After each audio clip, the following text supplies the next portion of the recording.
Check, check, 1, 2. We are live. Happy 4th of July. I know there's a lot of turmoil, a lot of things going on in the country, but I hope wherever you are able to enjoy it. Hope you're enjoying a 3-day weekend if you have one.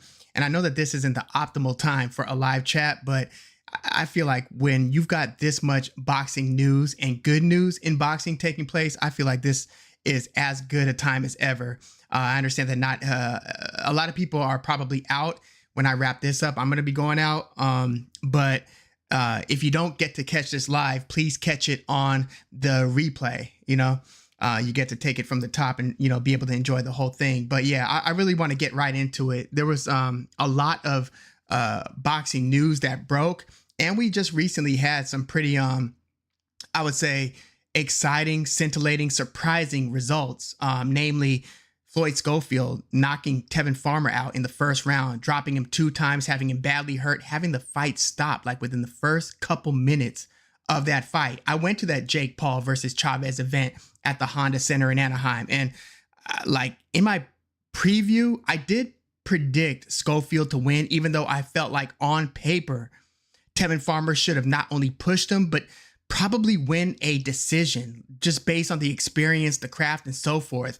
But I also left room for the opportunity that not only does Floyd, I thought that he might get the edge on a close competitive decision win, but I thought that there was a small likelihood, and we've seen it throughout boxing history, just here and there, where you've got the young talent that is taking a huge step up, and that step up opponent, that gatekeeper, if you will, should be able to hold the line because of the lack of opponent quality that the hot prospect has fought up until that point. But for whatever reason, sometimes that young talent just smokes the veteran. And that's what happened with Floyd Scofield versus Tevin Farmer. Stan Tucker is in the house. Thank you for coming through, Dad. I just let him know 10 minutes ago. I'm like, hey, I'm about to hop on a boxing chat. He's like right now? Or I'm like, yeah. He's who I went to that Jake Paul versus Chavez Jr. fight with. So he was as blown away as I am because, he knows the backstory. He saw the recent Tevin Farmer fights against William Zepeda. So we're like, yeah, Floyd Scofield should have his hands full. I mean, he had his knuckles full of Tevin Farmer's face is what he had. So yeah, super surprising result. And that just launches Floyd Scofield to where now we could kind of fantasize about the different matchmaking opportunities that might be there, especially if Turki Al-Sheikh wants to get involved in the Floyd Scofield business. Exciting stuff, especially in the division that he's operating in. Lightweight is pretty stacked, 140 stacked. We're going to talk some 147 with the recent fight that was announced. Brian Norman Jr.'s next title defense is not against Jerome Boots Ennis in a unification fight. No, it's against Devin Haney, who will be making his proper 147-pound debut. Why don't we just start with that? And, everybody was pretty bewildered when we saw Devin Haney's last performance against Jose Ramirez, just how evasive he was. Now, we knew that there were some questions lingering based on the trauma that he must have experienced that night against Ryan Garcia. I mean, look, PEDs, all that, whatever, you could turn that loss around into a no contest, but you can't undo what Devin Haney experienced in that ring. So yeah, there were a lot of people wondering, okay, is he gonna be a slow starter against Jose Ramirez? Is he gonna fight off his back foot? Is he gonna be a little reluctant to just exchange in the pocket? Well, we got what we got, and it was one of the more frustrating, evasive, look, Devin Haney did not impress that day, right, against Jose Ramirez. And a lot of people just kind of have written him off since, saying, oh, he's got the yips, he's spooked, he doesn't want to engage, he's gun shy, all these different things. My thing with that particular fight, yeah, the fight sucked. It's but if you're going to suck while winning rounds, you know what I mean? That's what Devin Haney's been doing, at least in that fight. If you're going to suck, win rounds while doing it. So yeah, there's sucking and losing, getting knocked out, not throwing any punches, like the way that Chavez Jr. sucked against Jake Paul. But in Devin Haney's case, at least in this particular fight against Jose Ramirez, he sucked while winning by a wide margin. So his next fight, I thought that he would do one more mid-tier opponent just to kind of get the aggression back. Not like he's an ultra aggressive fighter to begin with, but to be comfortable really letting your hands go again, like he did against Lomachenko in that very close competitive fight. But no, he's going to 147, and his, again, proper 147 debut. I know he fought Ramirez at a catch weight. I know Ryan Garcia blew weight, so that ended up being at 143 or something. His first actual welterweight bout isn't going to be a welcome to the division opponent. No, he's going right after a champion, a young champion, a champion younger than young Devin Haney, Brian Norman Jr., who's got knockout power, who's quick twitch, who's reflexive, who throws, hooks, who could fight on the inside. Look, say what you want about Devin Haney, but look at his recent fight schedule. Since Jorge Linares, he beats George Kambosos in those back-to-back fights in dominant fashion. Then he fights Lomachenko. Whether you thought he won or not, I thought he won. I thought he deserved that decision win. Close, but I thought he earned it. Regardless of what you thought about the outcome, look at the opponent. He fought Vasily Lomachenko after becoming undisputed champion at lightweight. He then fights Regis Prograis in his welcome to 140 fight. Now, say what you want about Prograis today after seeing him against Jack Catterall. At the time of Prograis versus Haney, you knew or believed, you should have believed that Prograis was still down with the ish. You know what I mean? He could still let his hands go. Dangerous thumping power, southpaw, super experienced. His only loss was a razor-thin decision against Josh Taylor, former undisputed champion. Regis Prograis didn't win a round against Devin Haney, right? Now, that's the performance, but the matchup, when they announced, oh, shoot, Prograis versus Haney, I'm like, damn, Devin, you must really believe in your abilities, right? And so that is his 140-pound debut. And at the time, the only drawback to Regis Prograis was that that decision win that was close against Zorrilla, where Prograis didn't look that great. But I looked at that as being more of a one-off. I didn't think that was indicative of how Prograis was going to look going forward. I thought maybe he underestimated his opponent. I thought it was a homecoming fight for Regis Prograis.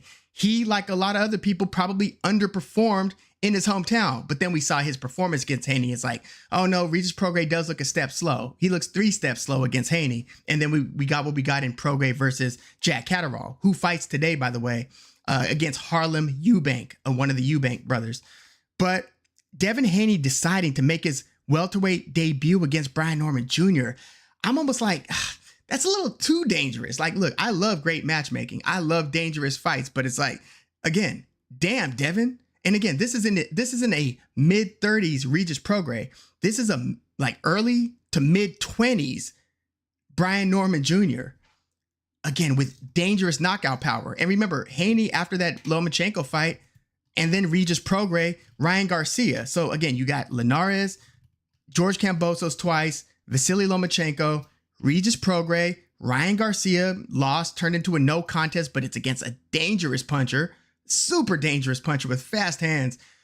Devin Haney's fight-by-fight schedule. And even, look, if the off fight, if the weak opponent that he's fighting is Jose Ramirez, that says something about your strength of schedule. So now he's going against Brian Norman Jr., where, history's still telling the story about how good Brian Norman Jr. might or might not be. But right now, today, knowing what we've just recently seen against Jin Sasaki, who granted isn't Vasily Lomachenko, but seeing how Norman's been performing against Giovanni Santillan, against, Cuevas, who again isn't a super esteemed fighter, but just to see what he did against them, he looked a little, and I was saying it to my dad, a little Roy Jones-ish. Not to say that he's that Roy Jones Jr. was almost a superhuman.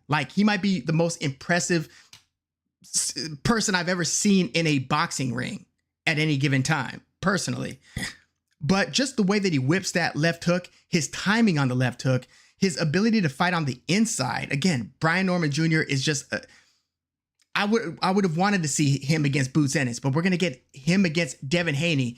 And I just don't know if Haney can handle that, quite frankly. If Haney just boxes his ears off, I would be super, super impressed. Kaj is in the house. Thank you for coming through. Respect to Devin, but he's getting put out cold by Norman. See, this is a dangerous matchup. TJ is in the house. Chilltown. Yeah. Chilltown Boxing. Yo, what's up, man? Controversial take. Devin Haney was handicapped versus Loma trying to make 135. If Haney was 140 versus Loma, it would have been a clear win. Not controversial. Yeah, Devin Haney looked gaunt, skinny for a couple of those last 135 fights, which was also interesting that he pushed Lomachenko around the same time just to kind of assert something, right?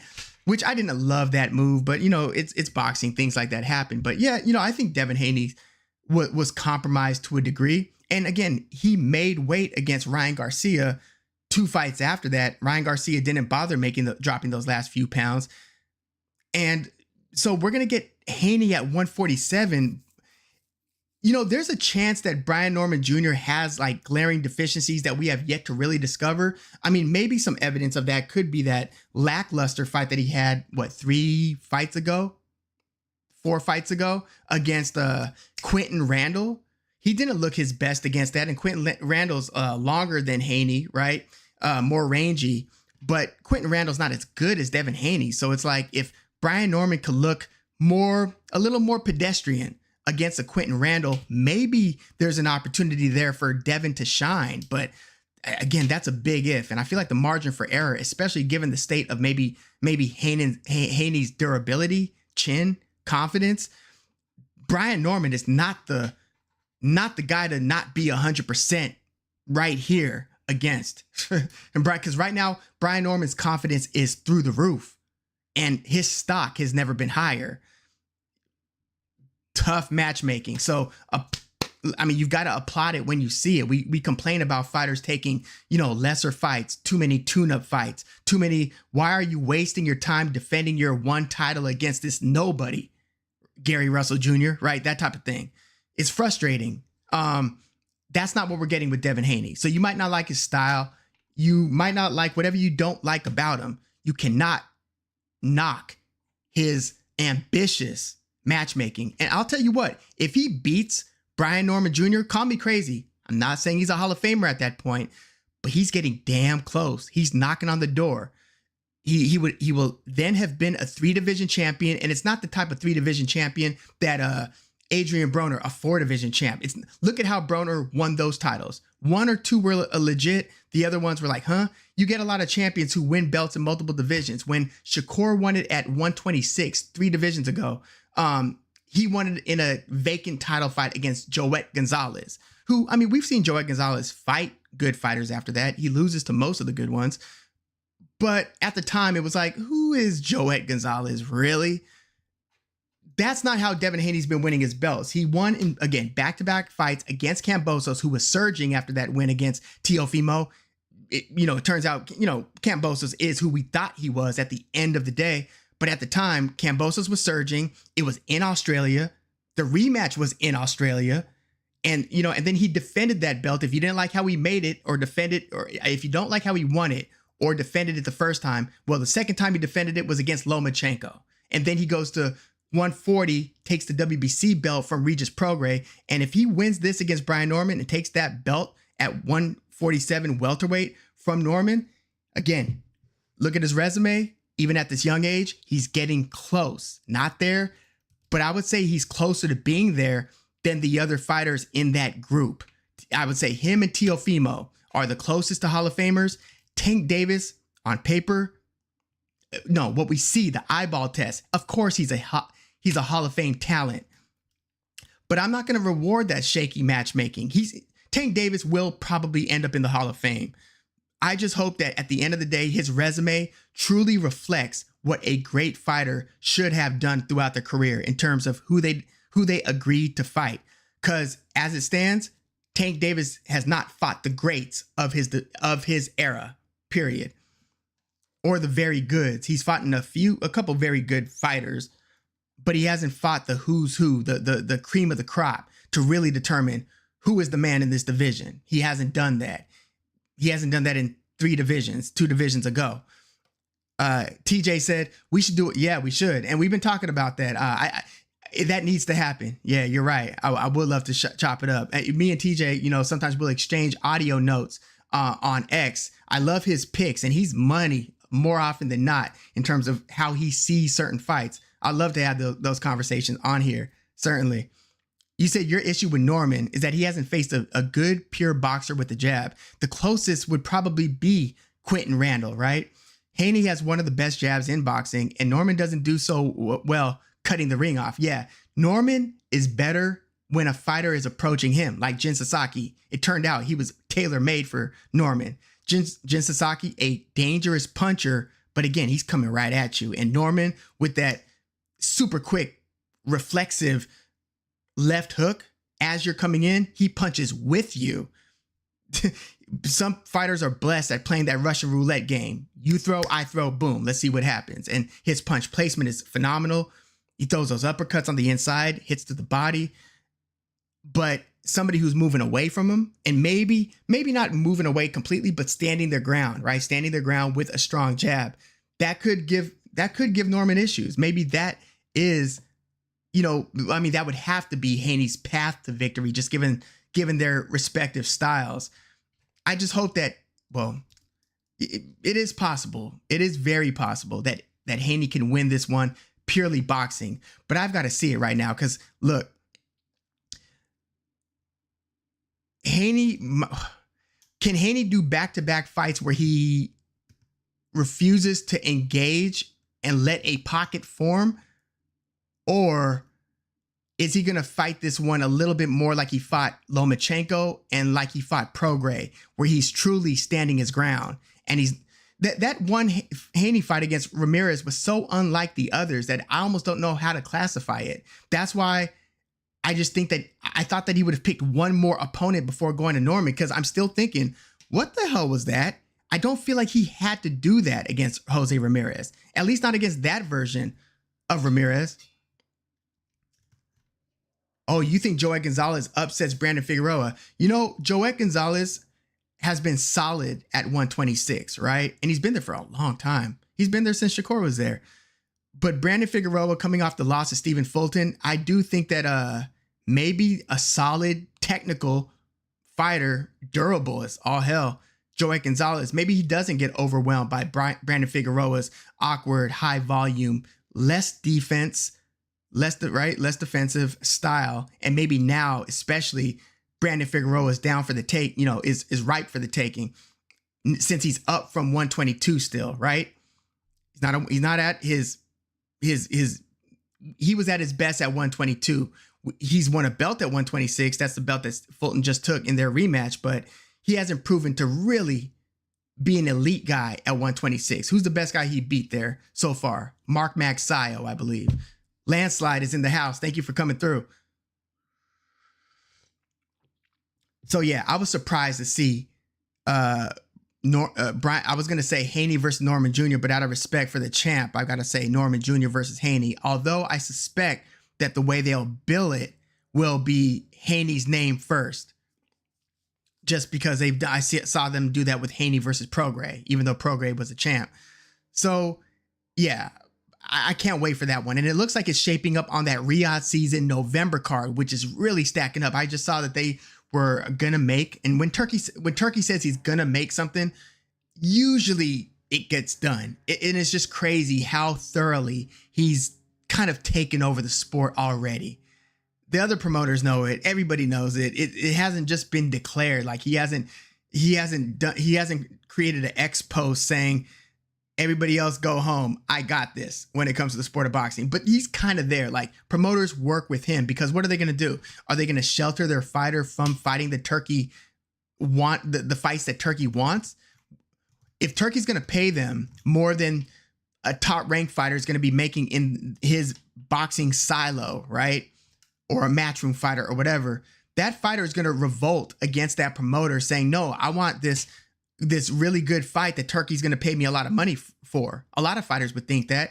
And if the promoter goes against that, there's going to be a standoff, a very uncomfortable standoff. And it's going to make the promoter look terrible, because it's going to look like Turkey's here saving boxing, putting the matches that the fans want to see together. And here's that promoter. Their reputations are bad as is, right? Because people kind of blame promoters, sanctioning bodies, the traditional power brokers in boxing for being largely the reason why boxing is so siloed and frustrating a lot of times for fans. Turkey is breaking a lot of those walls down, and promoters right now, they don't want to get in the way of that if they know what's good for them. So when Turkey says, hey, I want this fight to happen, there's a good chance that he's going to put the resources forth and he's going to do what needs to be done to make it happen. So Andy Cruz, I mean, tell me if you heard otherwise, versus Raymond Murataya for Murataya's title. Because remember, Murataya was elevated from interim to full when Lomachenko retired. So Murataya is going to be fighting the super avoided, everybody sees the train coming, right? Nobody wants to get on the tracks as it stands because they don't have to. But now Andy Cruz, the Cuban Olympic gold medalist who beat Keyshawn Davis, he's coming, and now he's going to be challenging for a title. So the running is over. Like, no, you can't avoid this guy anymore.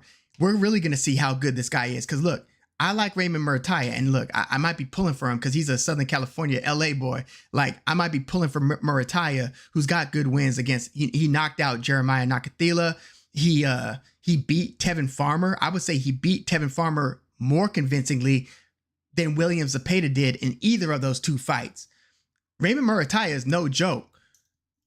And I think he's got a good shot against Andy Cruz.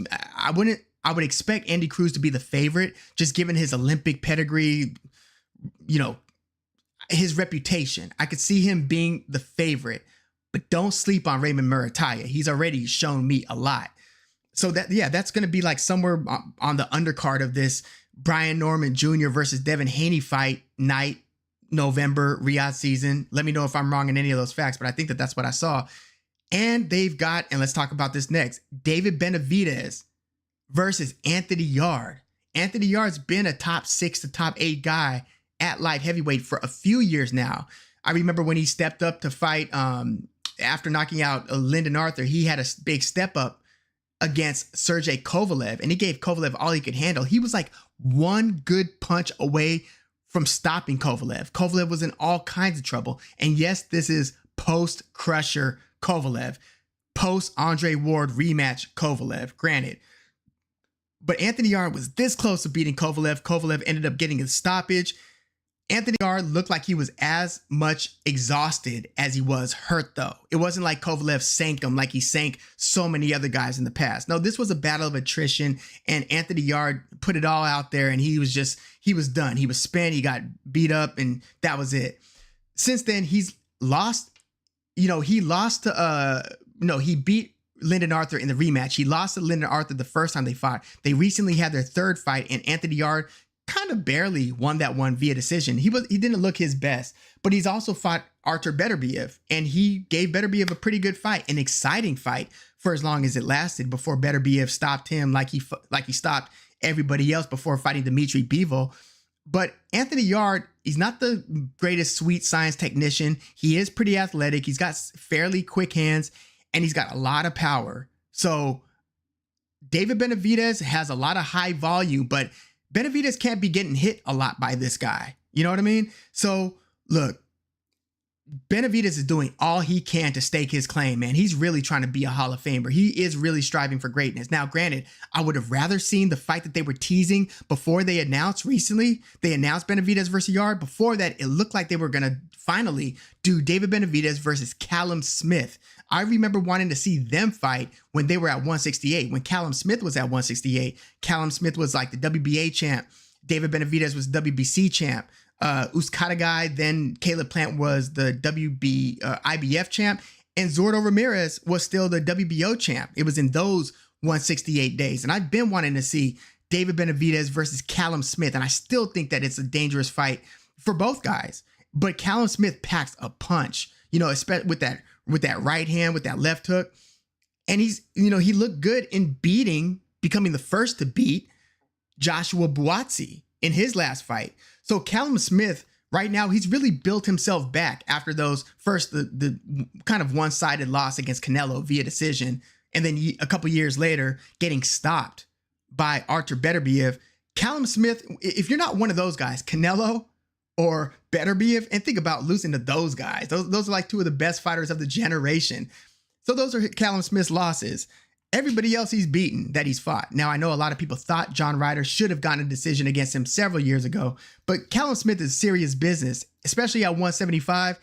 I would have loved to have seen that, but I'm not mad at Benavidez versus Anthony Yarde. Let me see what some of you guys are saying. Landslide said, I think people are overlooking Haney. He ain't no Sasaki. Yeah, that's true. But, you know, and Sasaki ain't no Vasily Lomachenko, right? So when we talk about Devin Haney's strength of schedule, he's proven a lot more than Brian Norman, even if Brian Norman's looking scary nice right now. Kaj, what's going on, man? Which weight is Keyshawn moving to?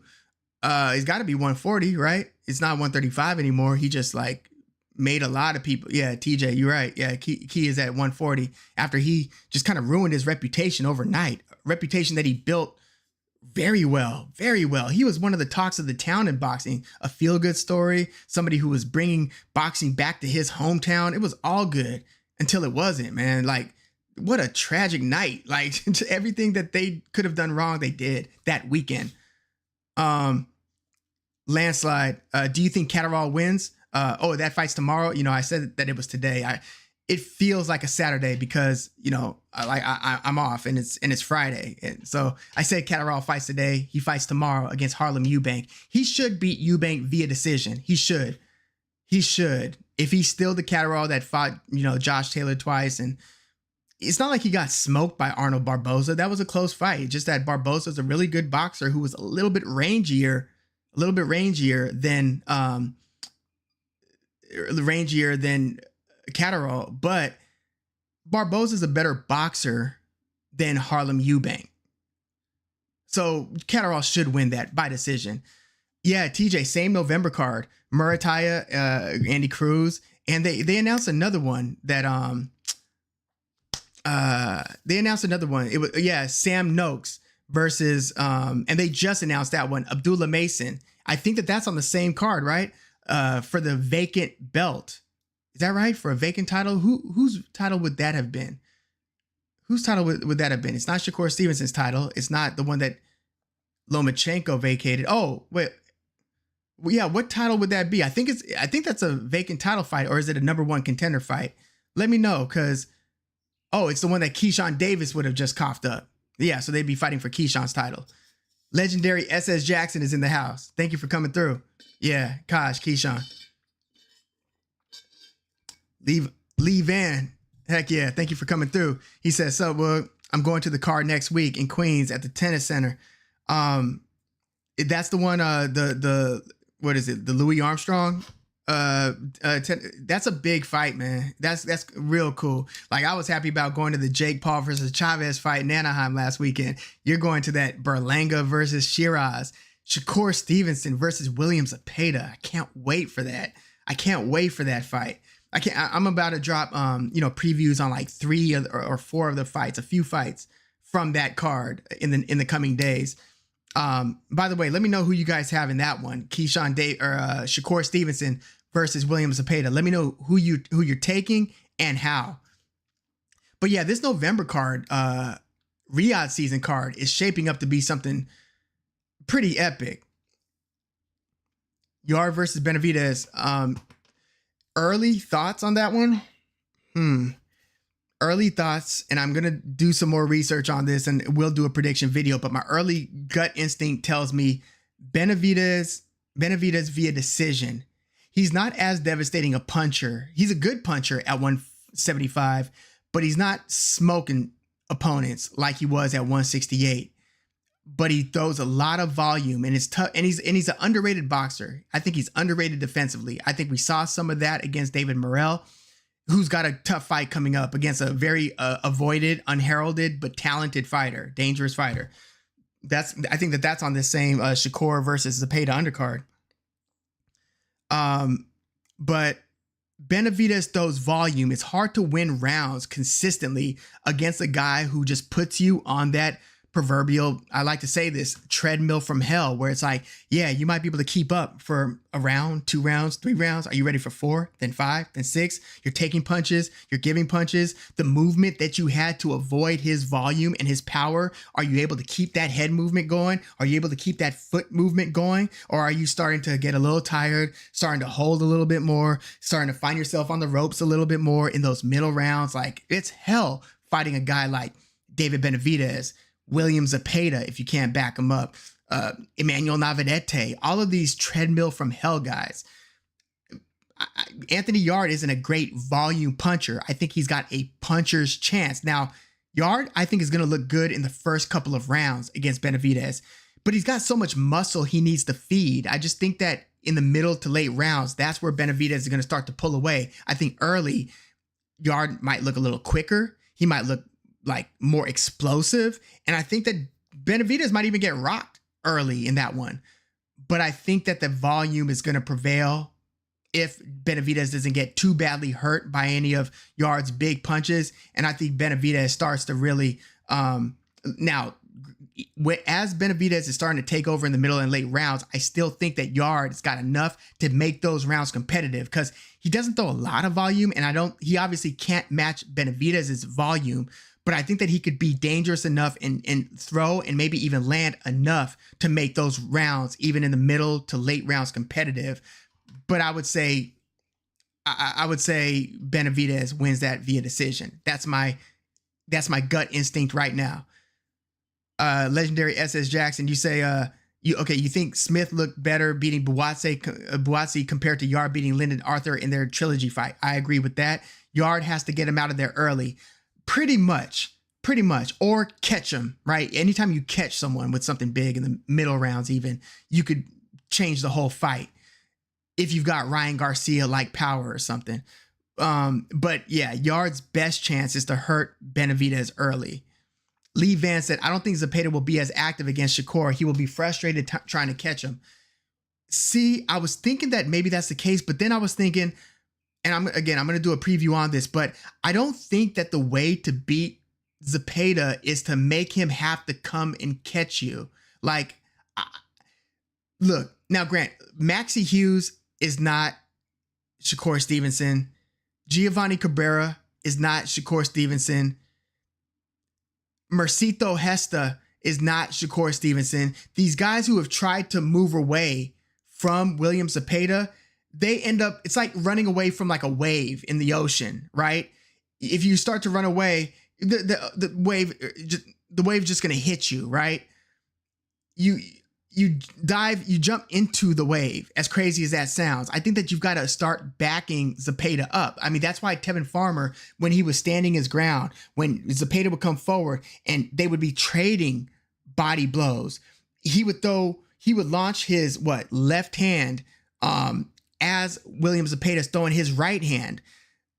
He was very, he was looking for his spots, but it's not like he was moving away and doing this, and he would fight off the ropes, but he was also keeping the fight in the middle of the ring for big stretches. And William Zepeda, for all the volume that he has and all the hunting that he doesn't have the best chin. I remember seeing him get buzzed several fights ago. I remember seeing him kind of get buzzed and struggling with like Rene Alvarado, even Jojo Diaz. And don't get me wrong, William Zepeda beat the brakes off of Jojo Diaz, but he got buzzed in the later rounds in that fight. He obviously got hurt in both Tevin Farmer fights. He got dropped in the first fight. He got badly hurt late in the second fight. William Zepeda doesn't have the best chin. Now, Shakur doesn't have the best punch, but when you're landing cleanly and you've got a guy throwing a lot of volume and you're picking him off with your shots, a little bit can go a long way in terms of power when you've got punch placement and timing. I can see Shakur stopping William Zepeda. I can see that happening. I'm thinking about going that way, Shakur via stoppage. Now, I don't know if Shakur can fight the Tevin Farmer style fight. Tevin Farmer showed how durable just before he got smoked by Floyd Scofield in the first round. Tevin Farmer showed how durable he was, at least those nights and those fights. Taking the body shots, not only the chin shots, but all of the damage that Tevin Farmer took to the body. I don't know if Shakur is comfortable absorbing those same shots. I know he's trained with some of the best. I know he's of Olympic pedigree. I know he's one of the brightest talents in boxing, even if you don't like his style. But I don't know if he could take volume in the way that Tevin Farmer did. So that's why I'm not automatically thinking that because Tevin Farmer had the success that he had against Zepeda, that means that Shakur does even better. But I do think that there's a possibility that Shakur can fight in a way that backs Zepeda up rather than avoiding, moving, making Zepeda chase you down. Yeah, I agree, Kaj. Benavidez looks less powerful at 175. And that's natural, which means that his volume and his boxing has to go a lot further. Look, I mean, Gvozdyk was able to go the distance with him. Morrell was able to go the distance with him. And I mean, granted, those are both really good fighters. Story still being written on Morrell, but he appears pretty damn good. Gvozdyk, we know how good he is or was, and he won a few fights in his comeback trail, and he's won a fight since.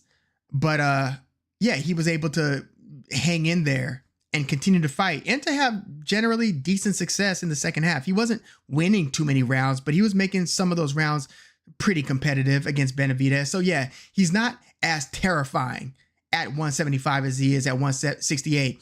That's why, unless Beterbiev has gotten old overnight, I wouldn't necessarily, I don't think I would pick Benavidez to beat Beterbiev or Bivol. Bivol, I think, is a better boxer than Benavidez, better boxer than Benavidez, and Bivol has proven to be super durable, and I don't think that he would succumb to Benavidez's pace and treadmill from hell style. Legendary SS Jackson said, Kaj, agreed. Benavidez's best shot is letting Yarde gas.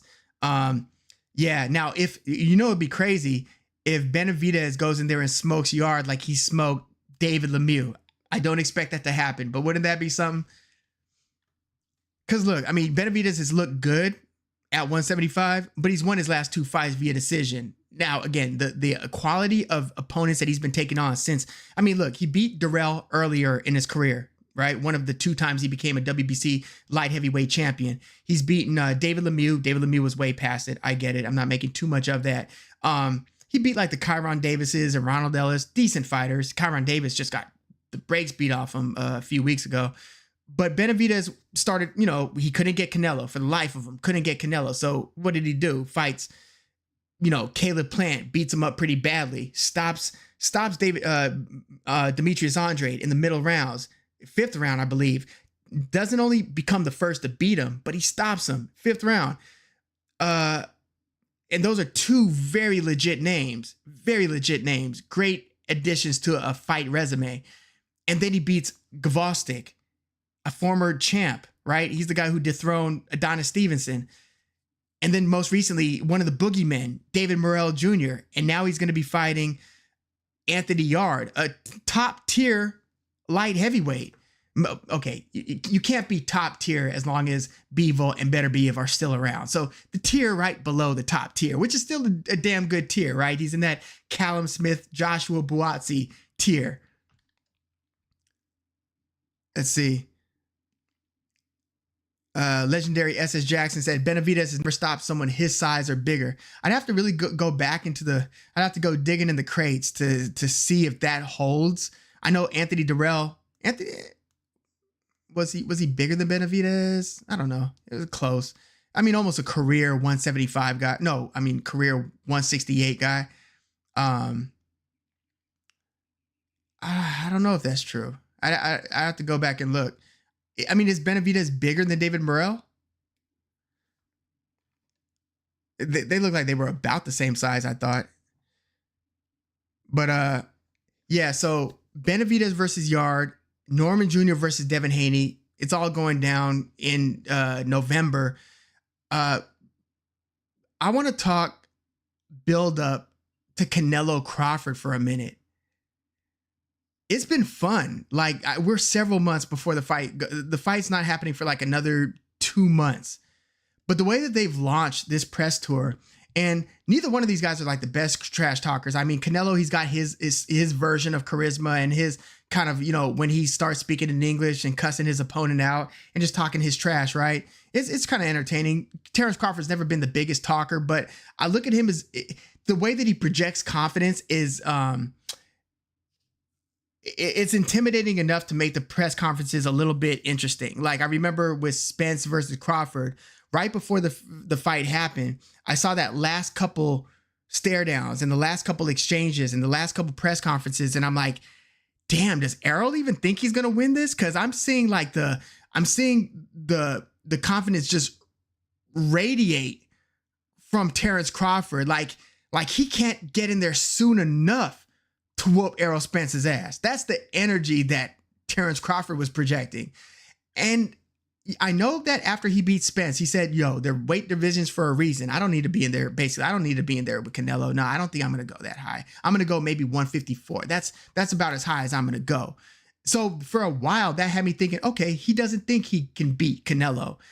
And then when they finally made the fight, I was thinking, and after Crawford called Canelo out, after that close fight against Madrimov, where Crawford didn't look his best against that tricky opponent, Crawford then called out Canelo, and I'm like, it's for the bag. It's for the money. The money's too big to turn down. He knows that he's past it. He just had this difficult fight with Madrimov. He's like, let me just cash out, get this huge payday. Come on, Canelo, let's make it happen. But he doesn't truly think that he's going to win this fight. He doesn't truly think he's going to win this fight. That's what I was thinking. But I'm not going to lie. These recent press conferences have me thinking maybe he's convinced himself that maybe Canelo has diminished enough to where there's a path to victory for him. Maybe he really does buy it. Maybe he really has convinced himself that he can win this. And if he has convinced himself that he is going to win this fight, that just makes me that much more excited about it, man. Like, cause look, if I had to guess today, I'm taking Canelo via decision.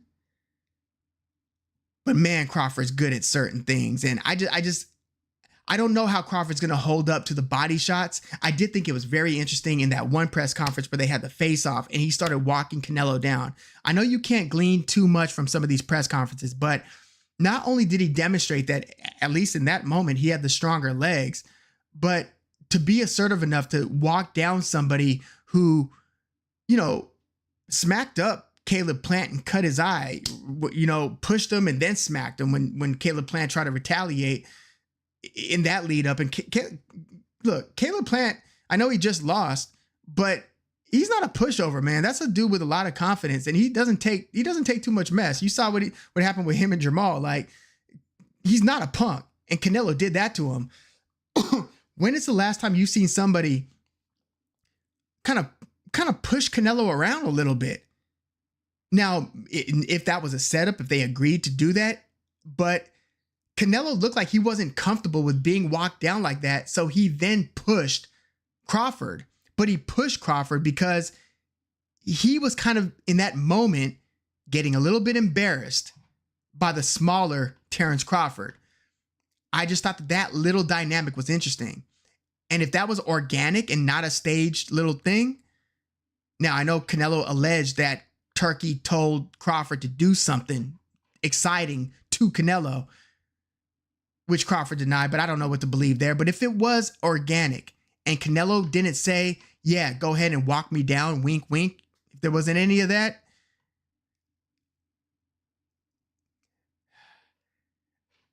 Crawford might know something about their relative tail of the tape, either their intangibles, their dimensions. Remember, Crawford's got the significantly longer reach, but so did Jermell Charlo. And we saw him make up his mind in that ring. Like, okay, I can't handle Canelo. Now I know Jermell, or it's been said that Jermell felt that he wasn't himself at 168. He felt slower. The muscle was making him just bigger, but not more effective, not sharper. There's a chance that the 37, 38-year-old Terence Crawford could experience the same thing. I'm thinking, what can we expect? Like, can you expect the same Terence Crawford that was in there sharpshooting Errol Spence and others at welterweight? Can you expect that same guy to carry all of those great attributes up to 168, where he's putting on weight, He's putting on about 20 pounds, and he's older than he's ever been. Now, we're all older than we've ever been, but there's a difference between being 29 as opposed to 26, or even 32 compared to 29, but 38 compared to 36, 35. Like, so he's going to be older and bigger against the biggest fighter he's ever fought, the hardest puncher he's ever fought, maybe the best boxer he's ever fought, probably the best boxer he's ever fought. That's why I'm going Canelo, at least right now. I'm going to obviously do the preview and do more due diligence, but right now I would say Canelo via decision. Let's see.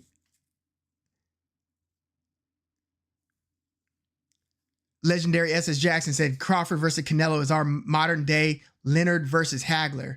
Yeah, and Leonard versus Hagler. Yeah, let's see. The dynamic there was Sugar Ray was the money man, the golden boy, the De La Hoya of the era, right? The cash cow, the Floyd, the whatever, the Canelo. Hagler wanted the fight for a long time. Leonard retired, announced that he wasn't going to make the fight, eventually came around to making the fight, came out of a 3-year retirement to hop in the ring with the middleweight champ, the bigger Marvin Hagler.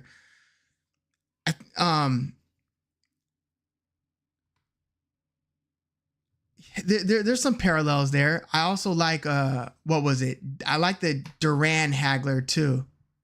Hagler Duran, and I think Max Kellerman pointed that out. By the way, I love that Max is involved and Jim Lampley's involved. We'll see if they bring Roy Jones back, but like it feels like, I know look, I've heard Lampley, he's 90% of what he was so far, as far as I've heard. Like, you hear a little bit, but it was his first time in a long time. I know he's been doing the PPV.com, but his voice is a little bit more gruff and crackly than it was. And, you know, he had the golden voice. He was the sound of live boxing throughout the 90s, 2000s, Lampley, right? More than anybody. You were hearing his voice on some of the biggest fights for decades. His voice is given a little bit. You hear him in his interviews and his voice isn't exactly what it was. That's fine. But I feel like he takes a slight percentage longer to get the succinctness and the perfection of his thought across. He's still damn good, and he's still better. He's better, I feel, than anybody else in the game. I think he still might be the best. And all respect to, I like Tessitore. I like who does the DAZN one? There's Corey Erdman, and then there's also Bernardo Osuna. Although I feel like Bernardo and Bradley, it almost feels like two color commentators. It almost feels like they're doing so much commentary that you don't have a true play-by-play guy in the way that Tessitore actually does the play-by-play duties. Bernardo Osuna fills a play-by-play role, but I feel like he's more bantering with Bradley than he is just calling the very vanilla nuts and bolts with a little bit of context, you know? But I like Mauro Ranallo. I like these guys, but Lampley's the guy, and I would still take a 90% Lampley, even if it's 85% or whatever, Lampley, than anybody else. And if he's got a Max Kellerman where it's like, welcome back, Max, not only to boxing, but to sports in general. Ever since he left ESPN, it's like, where's Max? Is he coming back? Does he have something else lined up? I look at him as being one of the best, just brains in sports commentary, especially boxing, baseball as well. He knows a little bit about a lot of stuff, but especially boxing and baseball. So I like that Turkey brought them back for this ring. So are they going to be the ring guys going forward? I sure hope so. Otherwise, you get these like patchworks of like one guy from here, one guy from here. Let's get Snoop Dogg in the booth. Let's throw it to Mike Tyson, you know?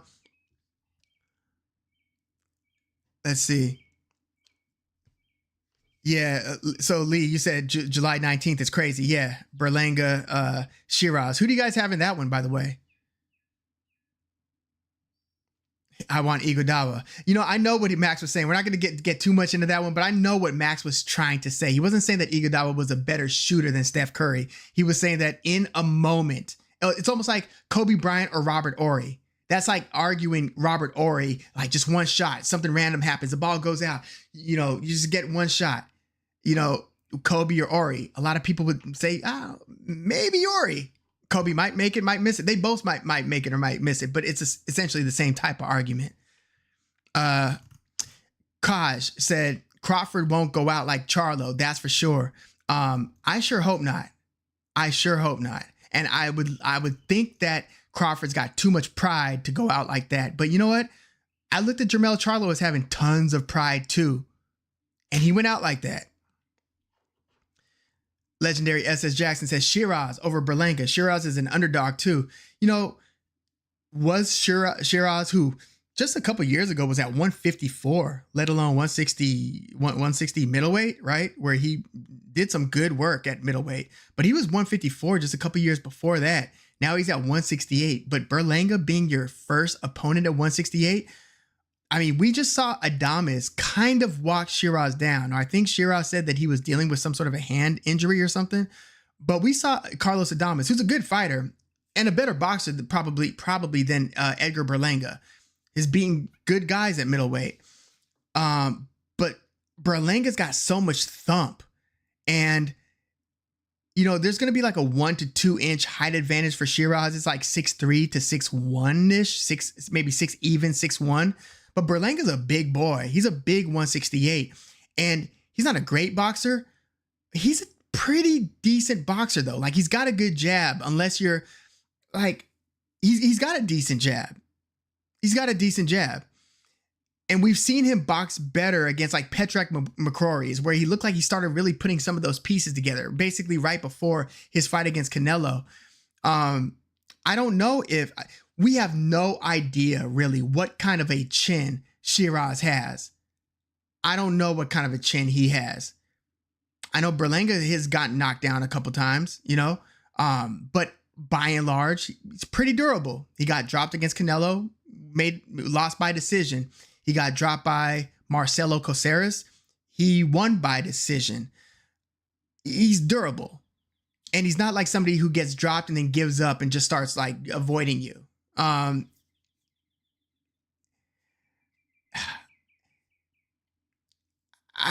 now, again, I'm going to do a preview leading up to the fight date, which is, again, is a great card. And congrats, Lee Van, for getting a chance. You're going to be going to that. I think Berlanga's going to stop Shiraz right now. That's kind of how I feel about it. I feel he's going to stop Shiraz. And Shiraz is so lead hand dominant, right? You know how De La Hoya used to keep that jab hand out there, jab, turn that jab into a hook, jab to the body, move around, every now and then throw the right hand, but it's mostly the work jab. You know, you throw different kinds of jabs, up jab, straight jab, different speeds of jabs, just lead hand, left hand specialist. Shiraz is similar. He'll throw a right hand too, but that lead hand is dangerous, it's accurate. Plus, when you've got the reach and the length of Shiraz, you could really make that thing work for you. So we'll see what he could do against Berlanga with it. The Amma Williams fight gives you confidence that he could handle Berlanga's power. Yeah, he took some thumps, some nice punches from Amma Williams. But you know what? I've never really been sold on Amma Williams. Even before he lost to Shiraz, I would see him. He looks like he's throwing hard punches, and he stops some guys, but he gets hit a lot. And his power, it's pretty good power. It's not. I don't look at Amma Williams as being that guy though. Like, what do you think about Troy Isley's power? It's all right. I kind of look at Ammo's power as being similar. I look at it as being similar. I don't have a lot of faith. I think next time Amma Williams gets in there with a really good guy, like a top 10-ish guy, I think that he probably loses again. He just doesn't vary his game up enough. There's not enough deception in his game. And for the lack of deception and the kind of basic, and you almost know the rhythm that he's going to be fighting in for the whole fight. And you almost know what the punch patterns are going to look like throughout the fight. And then he's got pretty good power. That's kind of how I generally, nutshell version, see Amma Williams. Oh, gosh, that's a good one. Matias versus Puello, which is on that same card, isn't it? Subriel Matias has a new title opportunity against Alberto Puello, who's coming off a close win against Sander Martin. And remember, Alberto Puello before that beat Gary Antoine Russell, who just beat up on Jose Valenzuela. Matias versus Puello, man. I think I'm going to go Puello. I keep on sleeping on Puello. I keep on like thinking, okay, this is where Puello finally loses because he's not that good. This is where I remember thinking that what was Akhmedov? You remember Batir Akhmedov when Puello fought him for a title and then tested positive for PEDs and got suspended like a year? I thought Akhmedov would had a good chance at beating Puello. So I'm almost done underestimating Puello. Know his talent and his skills, and certainly like the in-ring performances. They're not the funnest fights to watch, and the talent doesn't just leap off the page, but he's doing enough of the things right, and he's got enough talent and enough skills to win these fights. Matias is an interesting case because sometimes you see Matias watch his fight against what's the guy's name, Jukimbayev, and Matias's rematch against the one guy before Paro beat him, the one other guy that beat him, Ananian, I think his last name was Ananian. In that rematch between Matias and Ananian, and in Matias versus Jukimbayev, and then Matias versus Ponce, Hedemias Ponce, listen to the punch output from Matias. He's got these guys who come at him for whatever reason. It's like, did you not get the memo? When you come after this guy, he's going to out-volume you. He's going to out-slug you. He's going to walk you down. He's just going to put you... It sounds like a popcorn machine. Like, all you start hearing is his combinations. Like, you start hearing...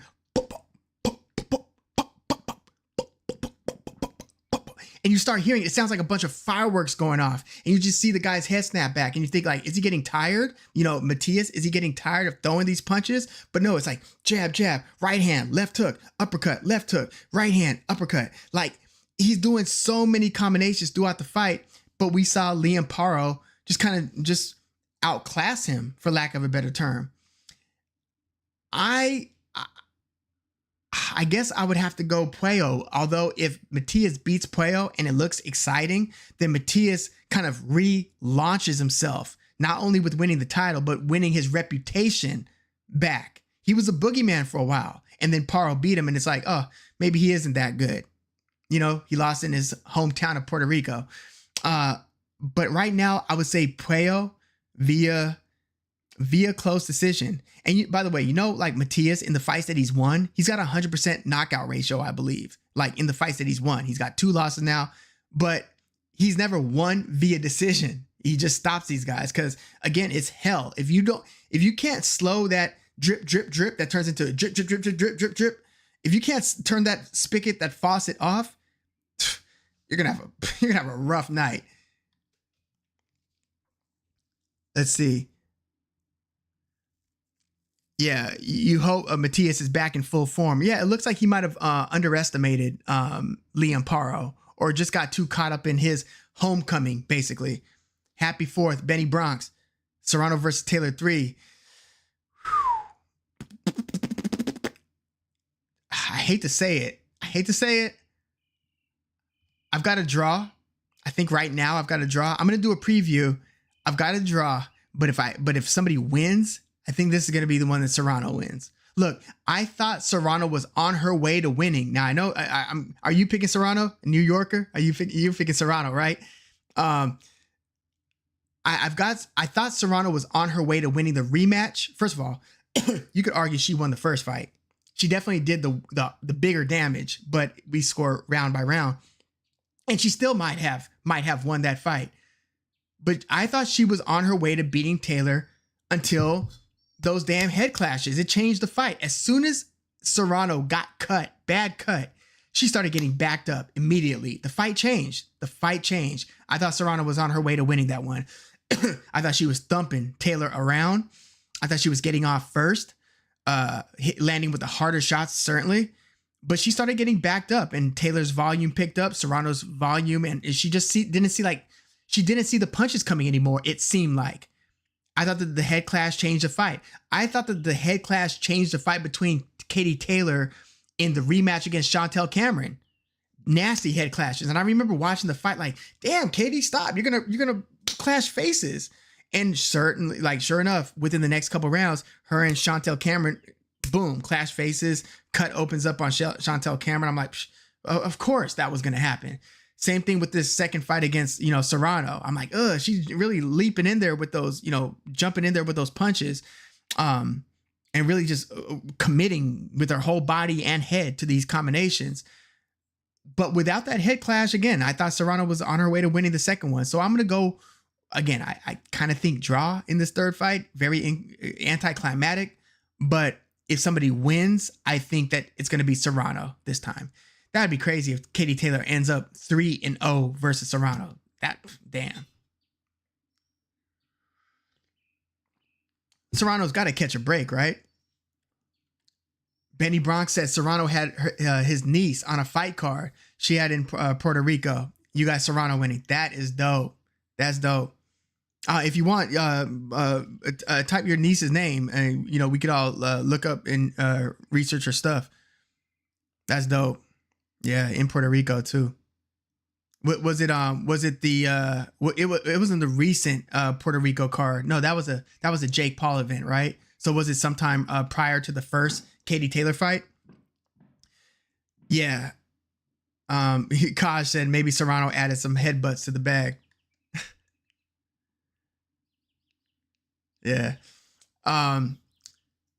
We talked a little bit of Scofield versus Farmer. Floyd Scofield basically surprising everybody with that first round knockout. That was on the Paul versus Chavez Jr. card. Let me know if you guys don't want to talk Jake Paul. If you don't want to talk Jake Paul, I won't talk Jake Paul. But I did go to the event, and it was a fun event. They had a lot of prospects on the card too. They also had that Gilberto Ramirez versus Yunil Dorticos, which wasn't the funnest fight, but Chavez Jr. laid an absolute egg. It was the most confusing thing I've seen in a while. Didn't throw any punches in like the first, hardly any punches in the first 6 to 7 rounds. Came out strong in the 9th and 10th. Jake Paul still getting better. He's better than any of us ever thought he would be. Don't lie. Like when Jake Paul was fighting Nate Robinson, you never saw this coming. I never saw this coming. I'm like, oh shoot, he just knocked out. Going into the Nate Robinson fight, people are like, oh, what's he gonna do against an athlete? Then he knocks him out cold. Then he fights Ben Askren, then Woodley twice. And, he's eventually he lost to Tommy Fury. He fought Anderson Silva and Nate Diaz, the other MMA fighter turned bare knuckle fighter, Mike Perry, Mike Tyson. We're not even going to go there. But he's fought all these guys and he's beaten all of them except for Tommy Fury. And he's fought two pros, lower level, but bona fide actual pros, Andre August and Ryan Borland. Knocked them both out in the first round. Nobody saw this coming a few years ago with Jake Paul. So he's already way, way better than anybody ever thought he would be, right? We thought, YouTuber who's just like doing this and that. And there is still this Barnum and Bailey, there is still a lot of salesmanship and a lot of, showmanship and a lot of careful, methodical matchmaking. But you wouldn't have thought a few years ago that Jake Paul, who was fighting Nate Robinson, would be able to beat not only Anderson Silva, but Julio, a former middleweight champion, in Julio Cesar Chavez Jr. Now, I said leading into the fight, I was going Jake Paul, but, Chavez Jr. was never really much above middleweight. He had that close fight with Brian Vera. He won the rematch. He won the first fight. Shouldn't have won I thought the first fight was a little bit of a robbery. And then he goes to 175 because he can't even make weight at 168 anymore. And he gets stopped by Andres Fonfara. So he was never like a top tier light heavyweight. He was a top tier middleweight. I don't know what he was at 168 because he was just missing weight and he couldn't really get a handle on him at 168. Didn't have discipline, then blew up in weight. So now, light heavyweights 175. He's fighting Jake Paul up at 200. I'm like, okay, Jake Paul could win that one. So in that context, you can see how Jake Paul would win. But it's only because people are saying that we're lowering the bar. Well, first of all, Jake Paul is famous. So anybody who's famous putting on something, somebody's going to watch. But when you've had the performances against the opponents that Jake has had, he's earned what he's gotten up until this point. But we are moving the goalpost on Jake Paul.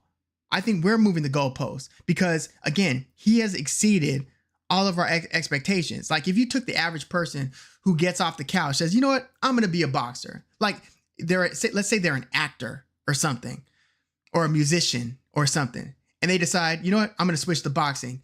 Nobody would think that they had any business in the ring.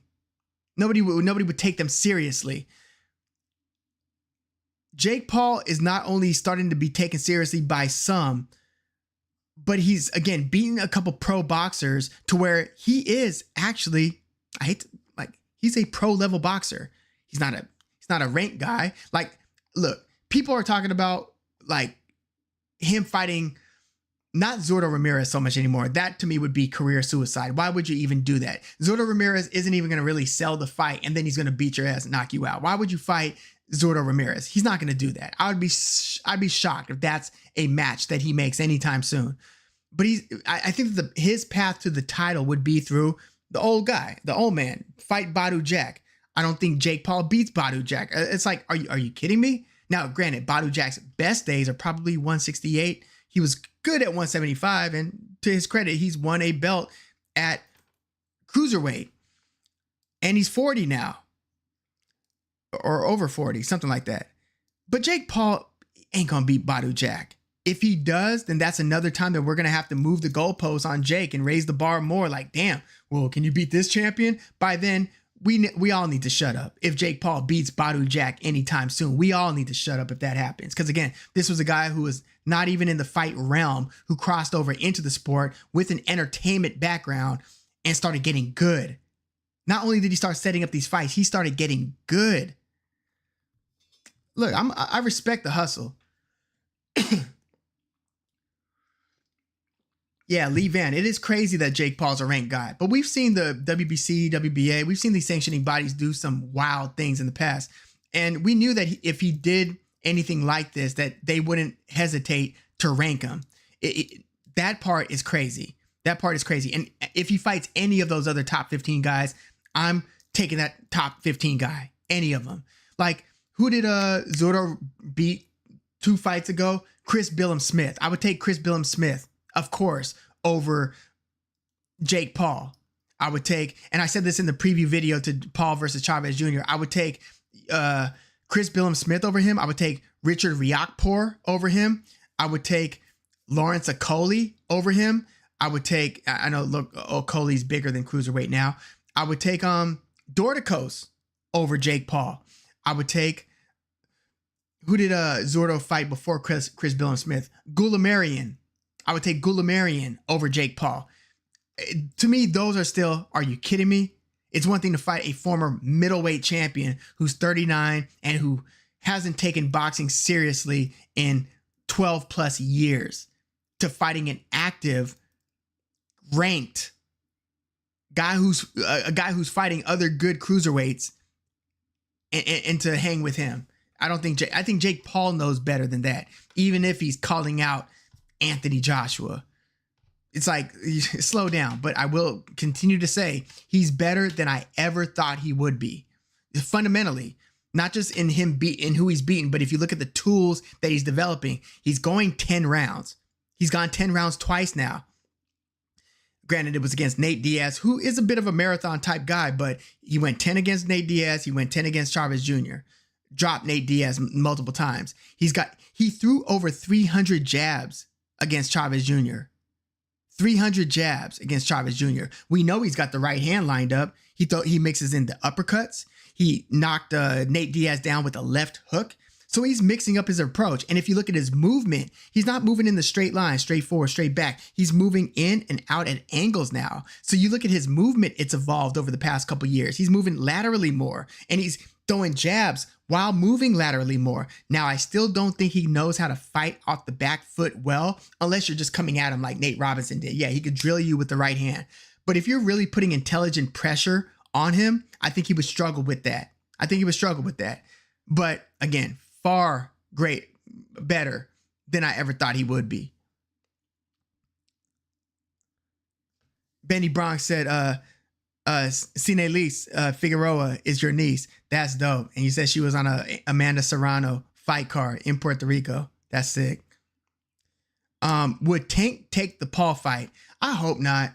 It's like, look, my least favorite fight out of all these celebrity or crossover or exhibition style fights, I've got a couple least favorite. Roy Jones losing a decision to Anthony Showtime Pettis. I didn't like that.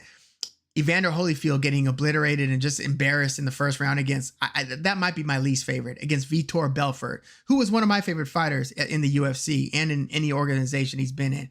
Just super fast-handed.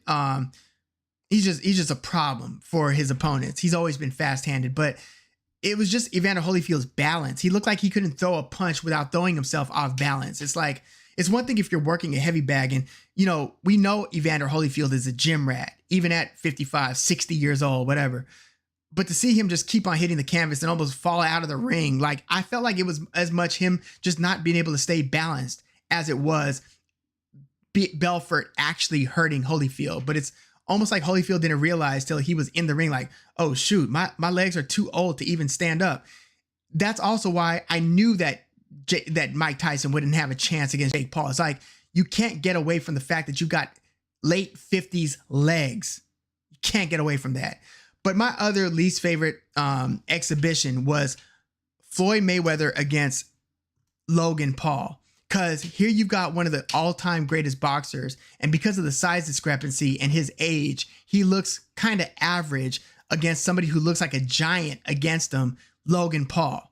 It just looks, it was a little bit sickening. You know what I mean? Like, I can't believe Logan Paul is looking like he belongs in a ring with Floyd Mayweather right now.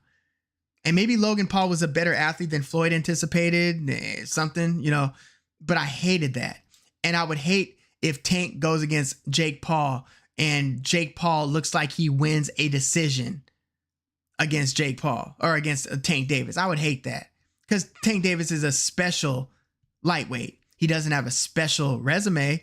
He doesn't have a special schedule in opponent quality, but he's a special talent. Jay Foreman. I don't know if I already said hi, but if I haven't, man, thanks. Yeah, thank you for coming through. Jake versus Ngannou. Ngannou smokes Jake Paul pretty early. That would be an exciting matchup though, because not only, look, Jake Paul, he's fighting a lot of old guys and he's fighting a lot of small guys. Chavez, middleweight. Mike Perry, 170 guy. Tyron Woodley, 170 guy. Nate Diaz, 155 and sometimes 170 guy. Anderson Silva, 185 guy. You look at all these different opponents. Nate Robinson was a notoriously small NBA player. Ben Askren, 170 guy. Ngannou is a 260. Jake Paul ain't getting in the ring with Ngannou. How about that? Just like he ain't getting in the ring with Anthony Joshua. I would be shocked if Jake Paul fights somebody as dangerous as Francis Ngannou. You better really know what you're doing against that guy. Hell no, Jake's not fighting him. Ngannou fought an even fight against Tyson Fury. So yeah, I hope Tank doesn't take it. And if he does take it, I hope he is at least able to demonstrate how much better than Jake Paul he is. But I don't think he would be able to do that. And if Jake Paul hurts Tank at any moment of the fight, then Tank would really look stupid for agreeing to that one. I want to see Jake Paul. Who should Jake Paul fight? What would be appropriate?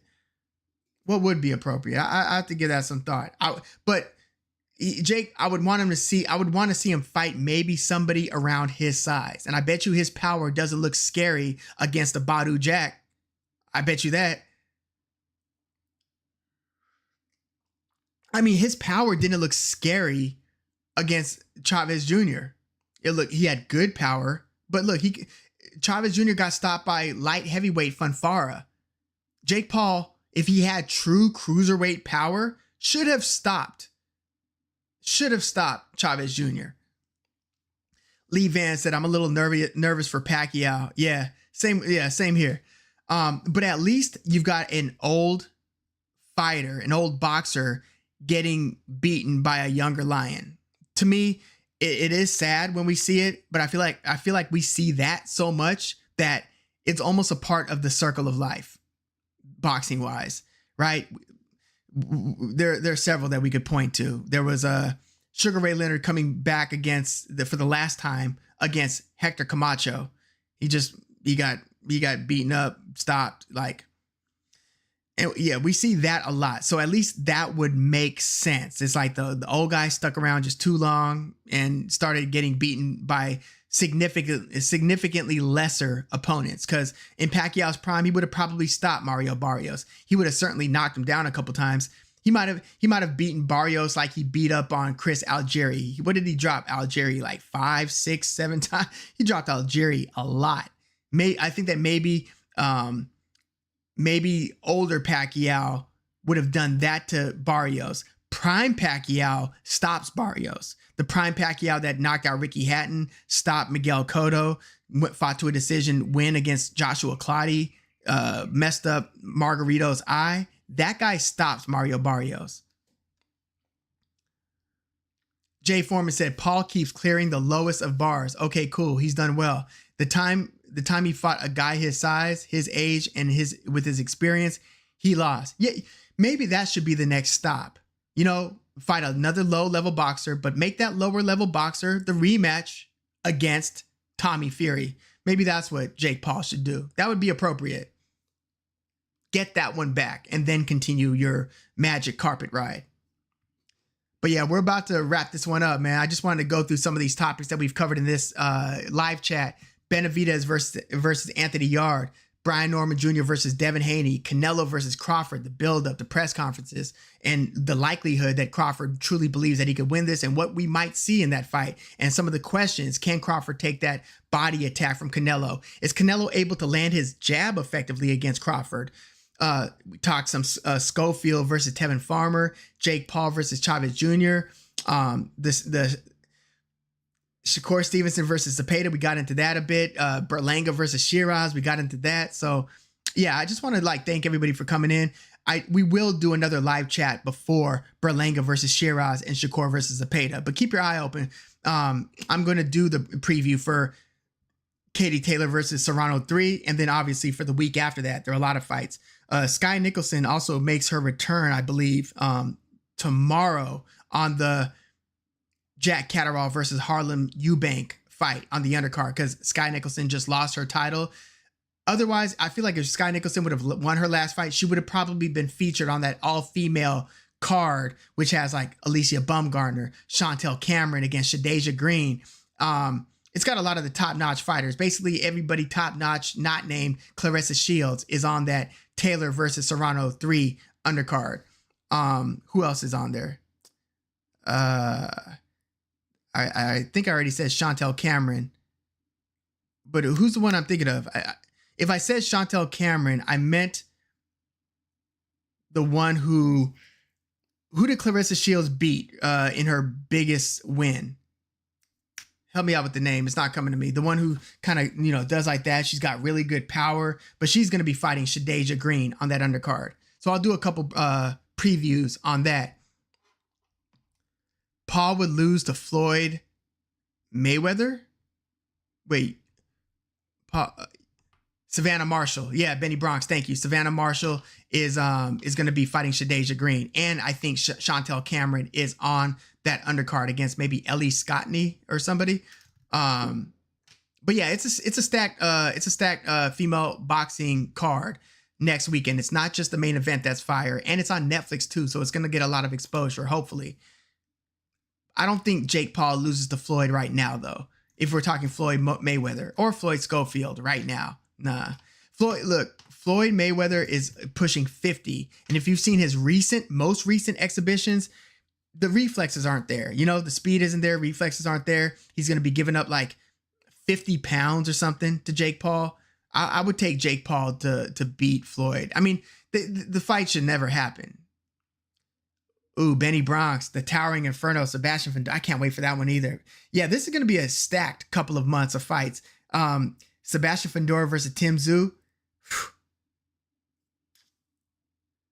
Damn. You know what? I thought Tim Tszyu was on his way to beating Findora before the cut. I really did. And he still hung in there. But it's the next fight that changed everything.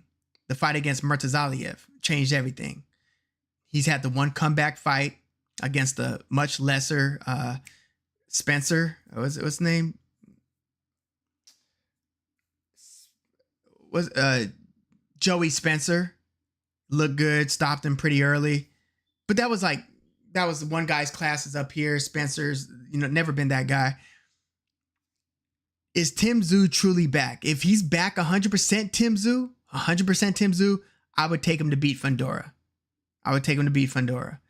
But if he can't take a punch as well as he could before the Murtazaliev fight, and Fundora starts rolling downhill with those combinations, uppercuts and hooks from in close, and Tim Tszyu can't keep up with the volume, Fundora might stop Tim Tszyu. But right now, I'm going to lean on Tim Tszyu being back in top form. I'm going to go with Tim Tszyu. Or am I? Damn. No, I think I'm leaning Fundora right now. I'm gonna do some more thinking about this one, but right now I'd have to lean Fundora. But I'm gonna say he's something else. He's built differently.